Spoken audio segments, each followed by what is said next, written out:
O sacerdócio, meus amados irmãos e irmãs, ele está incluído nos mistérios da nossa fé. A fé é daquelas coisas que nós não vemos, por isso mesmo que é fé. Se nós víssemos, seria evidência, não seria a fé.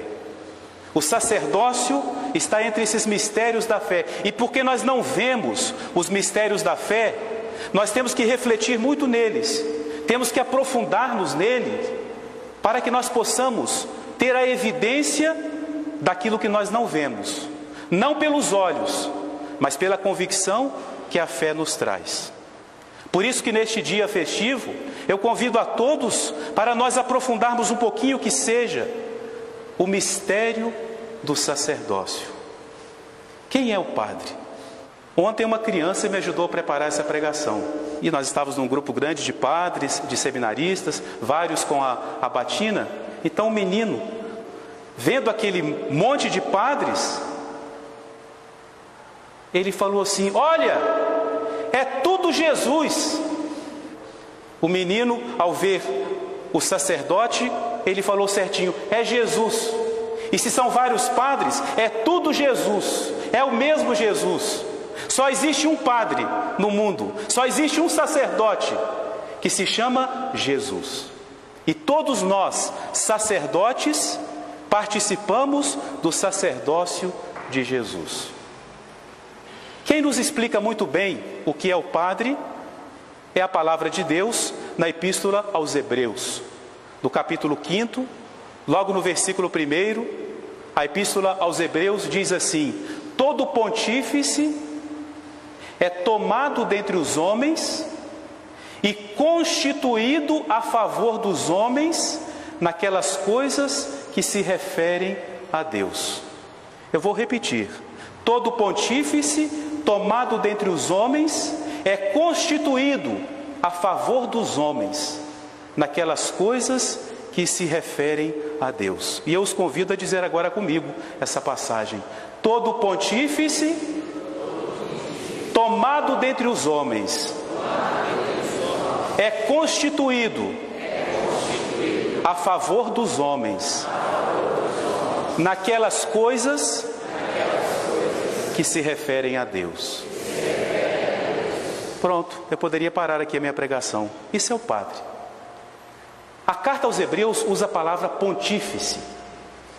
Se a gente perguntar para alguém o que é pontífice, nós logo vamos pensar no Santo Padre, o Papa. Talvez vamos pensar num bispo.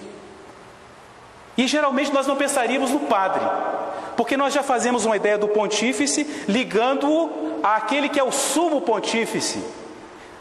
Mas o que quer dizer a palavra pontífice? Pontífice quer dizer aquele que constrói pontes, aquele que faz pontes.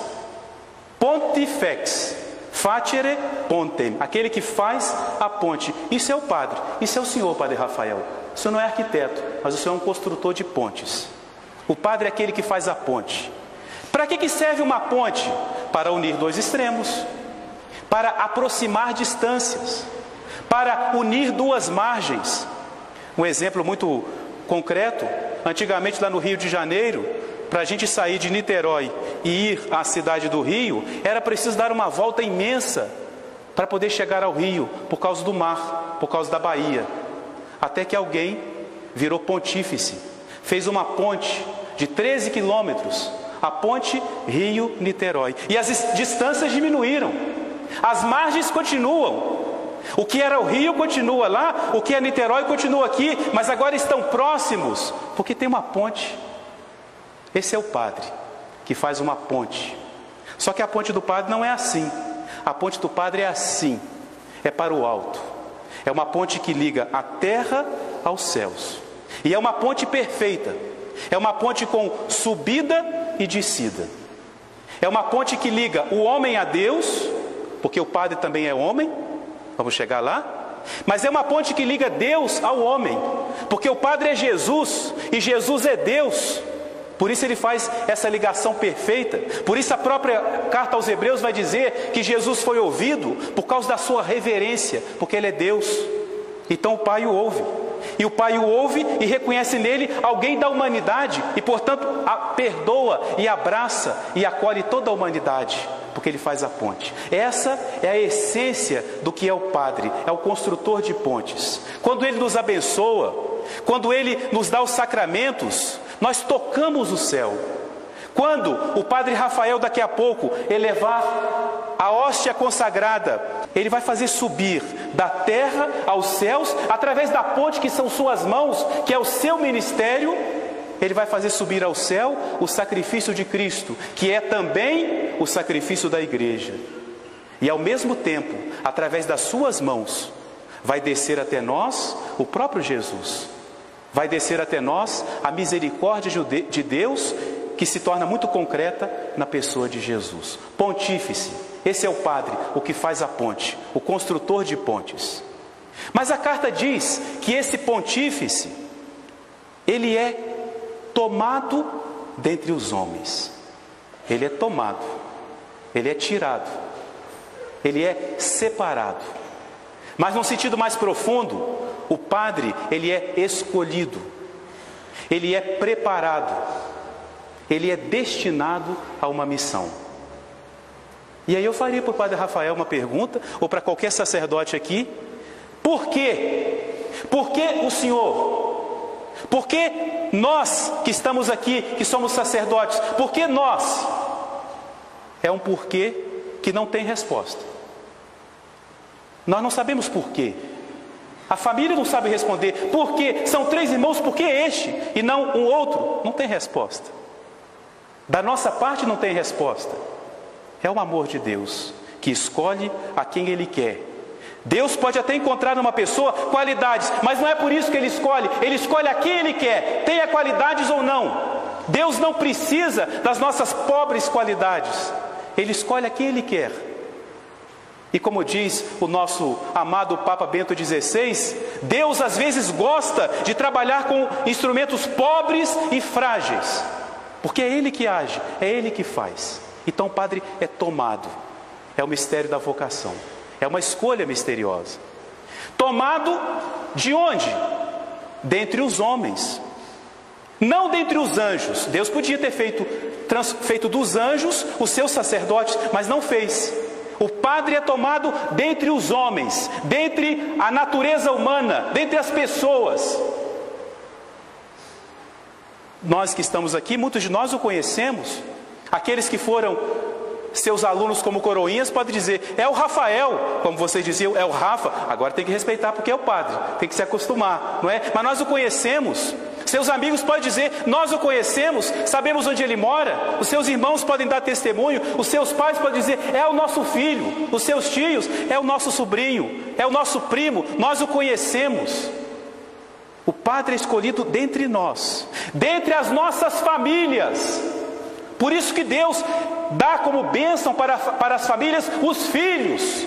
Por isso que Deus quer que as famílias tenham filhos, para que Ele possa escolher os seus ministros.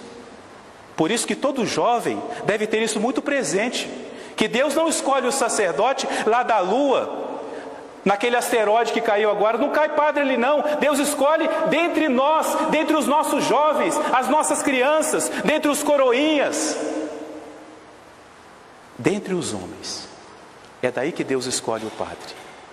Mas continua a carta dizendo: tomado dentre os homens, ele é constituído a favor dos homens. Constituído. Quem foi a Campos no dia 3 de fevereiro pôde contemplar essa constituição, que no outro termo, essa ordenação. A hora em que aconteceu uma mudança profunda no Padre Rafael, não uma mudança externa, não porque agora ele está de batina ou porque ele está com paramento. A mudança aconteceu no mais profundo do seu ser, como nos lembrava o beato João Paulo II. É uma mudança no ser, e por isso que ele não pode mais deixar de ser o que ele é agora, Padre. Ele foi constituído, ele foi consagrado, como vai dizer a mesma carta: fazendo-se semelhante ao Filho de Deus, permanece sacerdote para sempre. Sacerdos in eterno, para sempre, sempre sacerdote. para o resto de sua vida. Tudo que ele faz agora é sacerdotal. Se ele reza uma Ave Maria por uma pessoa, é Jesus que está rezando, porque ele agora é padre. Ele não pode separar mais em si o Rafael do padre, é o padre Rafael. É uma pessoa consagrada, é Jesus entre nós. É todo Jesus, como dizia o menino, é Jesus constituído a favor dos homens. Nós poderíamos ter uma ideia errada do sacerdócio, de pensar que ser padre é uma honraria que se dá por uma pessoa, é somente uma dignidade que uma pessoa recebe, é um título, é uma carreira que a pessoa quer fazer. Não, não é isso. Non sibi foi o lema que ele escolheu para a sua ordenação, que está aí na capa do folhetinho, né? Non sibi, 2 palavrinhas, não para si. E é verdade, não pertence mais a ele, não pertence mais a si. O sacerdócio não é para ele, é para os homens, é para as almas. O padre é um padre que não se pertence. O padre é um homem que nem deveria, não tem jeito, né? Mas não deveria nem usar relógio, porque ele não pode ter tempo para si. Ele não tem horas de ministério, não tem momentos em que ele é padre. Não, agora eu sou uma simples pessoa. É padre, e não para si, é para os outros, é para as almas. É como Jesus, que não olhava horas, estava sempre pronto para atender. E não como os apóstolos, que uma vez disseram para Jesus: Senhor, manda esse povo embora, o Senhor está cansado. Não era Jesus que estava cansado, eram eles. O padre é aquela pessoa que não pode pensar em si, que durante o seminário teve muitas ocasiões para aprender a pensar primeiro nos outros, depois em si. Um exemplo muito concreto disso é a história do padre Damião, São Damião de Veuster. Lá no Havaí, o bispo estava fazendo a reunião com o seu clero, e o bispo tinha uma grande preocupação com uma ilha que havia naquela região, a ilha de Molokai, para onde eram mandadas as pessoas que tinham a hanseníase, a lepra, que naquela época não tinha o menor tratamento e era altamente contagiosa, por não ter nenhuma segurança. Então as pessoas eram separadas, tiradas da família, tomadas à força e levadas, jogadas na ilha de Molokai. Mas eram pessoas, eram homens, eram almas, eram filhos de Deus, que também tem o seu lugar lá no céu, que tem a sua dignidade. E aquele bispo era ciente de que aquelas pessoas não podiam ficar lá como animais, ou até menos do que como animais. Então ele colocou para os seus padres essa preocupação: que fazer com a ilha de Molokai? O bispo não teve coragem de pedir aos padres que fossem para aquela ilha, mas os padres entenderam que era isso que ele estava querendo dizer. Fez um silêncio na sala onde estavam reunidos. De repente se levanta um padre novinho e fala: Senhor bispo, eu me ofereço para ir para a ilha de Molokai. Os padres se olharam e disseram: esse aí, coitado, novinho, cheio de entusiasmo, não sabe o que o bispo quer dizer. E o bispo falou para ele: meu filho, não sei se você entendeu o que é a ilha de Molokai. E esse padre tinha um temperamento muito forte, tanto que depois o bispo mandou 2 padres para ficarem com ele, e ninguém conseguiu conviver com ele. Depois ele vai se santificar, vai dominar o seu temperamento. Ele falou: senhor bispo, eu sei muito bem que ir para Molokai significa ir e não voltar mais, porque ele seria um dia também contaminado. E o bispo aceitou, porque precisava que alguém fosse, e ele foi para a ilha de Molokai, o padre Damião, e fez lá um trabalho belíssimo, tanto cuidando do corpo, mas principalmente cuidando da alma daquelas pessoas. Até que um dia, no momento da homilia, ele começou dizendo assim: meus irmãos, nós, os leprosos, foi a maneira que ele encontrou de dizer para todos que ele agora era mais um leproso da ilha de Molokai. E deu lá a sua vida. Não pensou mais em si. Ali ele consumiu. Ele não podia tomar cuidado. Ele dizia: eu não posso negar um abraço a uma pessoa que se aproxima de mim. Alguém me oferece um copo d'água, eu não posso recusar porque ele tem a doença. Eu não posso fazer isso. Porque non sibi. Ele não era padre para si. Padre para os outros. Como se conta também um segundo fato de uma cidade que foi alvo de uma grande peste, como acontecia muito antigamente, não é? E lá havia o padre e um pastor protestante evangélico. E a doença começou a contaminar a todos. E o pastor falou assim: eu tenho que ir embora, eu tenho que sair, porque eu tenho que proteger a minha esposa e tenho que proteger os meus filhos. E foi embora. O padre disse: eu não posso sair, porque a minha esposa está aqui, era a igreja. Os meus filhos estão aqui, eu tenho que cuidar deles. Um dos motivos pelos quais o padre abraça, cheio de alegria, o celibato, é para que ele possa se dedicar com amor a todos, com um coração sem divisão, um coração todo doado a Deus, porque ele não pertence a si, non sibi. Continua a carta aos Hebreus: constituído a favor dos homens, naquelas coisas que se referem a Deus. Porque há muitas pessoas que trabalham, que estão constituídas em favor dos homens. Um agente social, até um médico, um professor, um voluntário no hospital, um enfermeiro, uma enfermeira, eles trabalham a favor dos homens. E qual a diferença então desse trabalho para a missão do padre?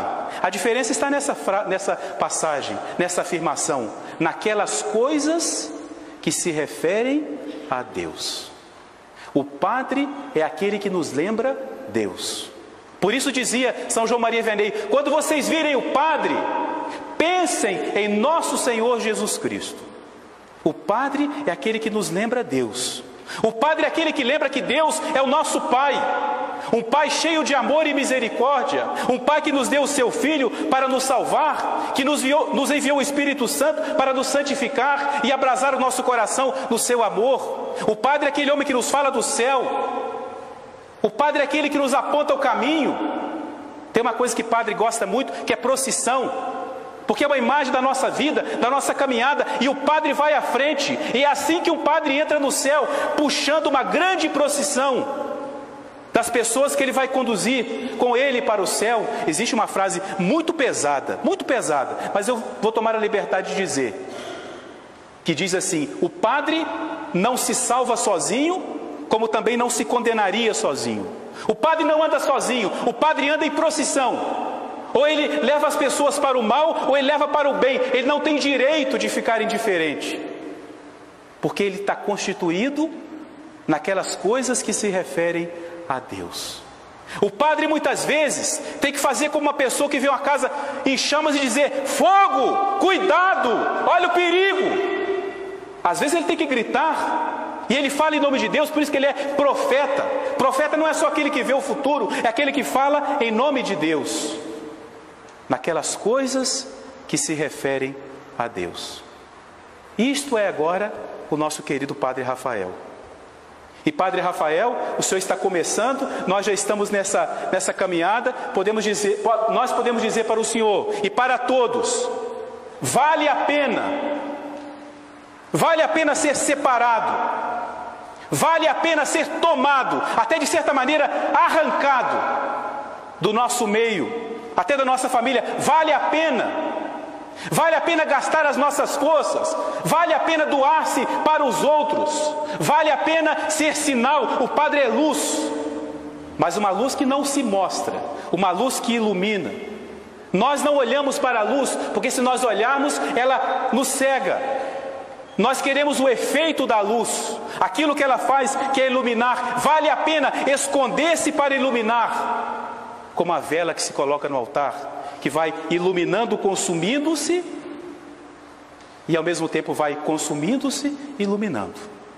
As duas coisas são válidas. Vale a pena um dia poder dizer, como nós ouvimos com o nosso coração cheio de dor, o Papa Bento XVI dizer: eu tenho que parar, porque as minhas forças estão se indo. Vale a pena gastar-se por nosso Senhor. Se o Papa agora vai renunciar, desculpa esse parêntese, não é a primeira vez que ele renuncia. Ele renunciou a sua vida toda, e vale a pena ter renunciado, ter feito essa escolha, e que portanto era uma renúncia. entre a família e o sacerdócio, ter querido seguir o chamado de Deus, vale a pena. Vale a pena dar-se sem medidas, seguir a vontade de Deus. No dia da ordenação, quando o sacerdote, ainda diácono, é chamado para a ordenação, ele responde com a mesma resposta de Moisés ao chamado de Deus. Quando Deus disse: Moisés, Moisés respondeu como está na Vulgata: Adsum, tradução: presente, estou aqui.